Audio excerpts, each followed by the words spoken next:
Okay, tough story. Joining us now to kick it around and other things, Senator Tommy Tuberville of Alabama. I believe he's on the Senate Armed Services Committee. Senator Tuberville, as always, sir, thanks for coming on. You know, look, you're a patriot, I'm a patriot, General McKenzie's a patriot. Clearly the intel was wrong here, but I want to raise a different point with you, sir.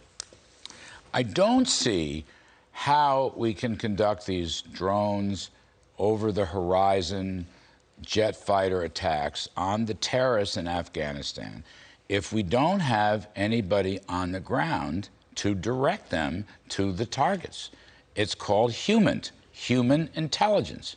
And I think that's going to be a big problem going forward when, you know, the Taliban terrorists and their ilk misbehave. I don't know how you do it without anybody on the ground. What you thinking about this? Well, Larry, you hit it right on the head. You can't run a military without surveillance. You got to have intel on the ground. They got to be there 24 hours a day. And it's just unfortunate. This is another chapter in the book of how not to retreat from a terrorist country. And running a skeleton crew and then making a guess, and this was obviously a guess that there was a bomb in this car or this house, whatever they bombed. You got to feel for the people, and you got to feel for General McKenzie having to get on and say that Joe Biden should have had to got on TV and said this himself and not left it to a general, because this was a political decision. This was not a military decision, whether they bombed this car or whether we came out of Afghanistan. You can't run a war on a skeleton crew, and you don't take your army out before you get everybody else out, or we wouldn't have got anybody killed. It would have come out a lot better if we'd have done it the right way. You know, you make a really good point. It's a political point, but it's true. And it goes to the military, our great military. Basically, Biden and his top aides, civilian aides, Blinken and Sullivan, they've let the military under the bus. That's what they've done.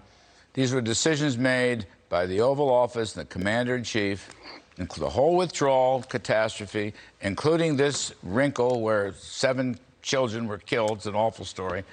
And so he's got McKenzie out there. You know, we're kind of moving to the 3rd level. That's how they're explaining this away. That's unacceptable. That's really unacceptable. You're right, sir. You're right. Well, if you look at this too, Larry, this has been a couple of weeks since it happened. It's been out there. The truth has been there. We're just now hearing this. It should have been out a lot earlier.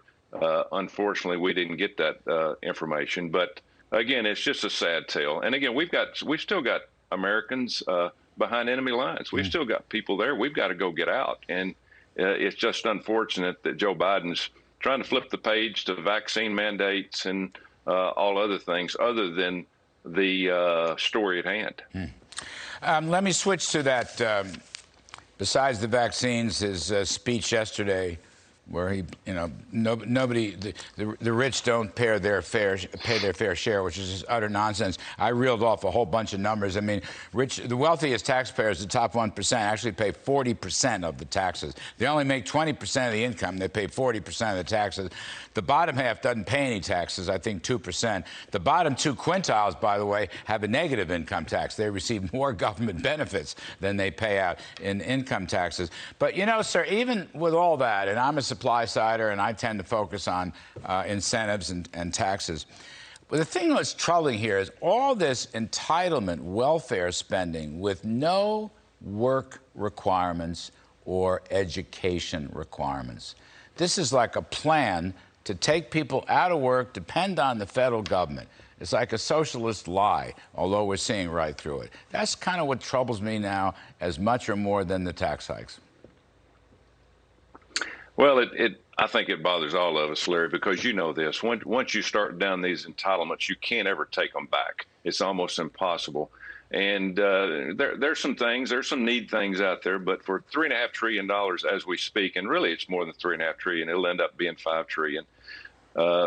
You put all this together, and we're throwing so much money out there. Nobody wants to go back to work. I mean, we're in Alabama right now. We're the 11th most labor short state in the country, and we're trying to get people to go back to work. We're having businesses go out of business, but there's no incentives from Joe Biden. It's all about giving instead of incentivizing people to go to work, make a plan, do the things you're supposed to do to help the country get going again. But all these handouts they're going to put us under. They're absolutely going to put us under. Inflation already is sky high. It's going to get worse. Just keep the tax and cut plan that you and President Trump put in. Just keep us on that same direction. And if we would do that, if Joe Biden would just listen instead of listening to all of his buddies about giving everything away, turning it into a big government socialism state, then we'd be much, much better off. Yeah, Newt Gingrich calls it big government socialism versus free enterprise capitalism. I love that. But I think that, Senator Tuberville, no work requirements and no education requirements. It's as though the Biden team and the Biden plan wants to keep people down, wants to keep them down, not rise up, no opportunity ever. Well, that's their plan. And I heard yesterday, I know you heard this too, Joe Biden, he tried to tell people he was a capitalist. Well, whatever he's doing right now is not capitalism.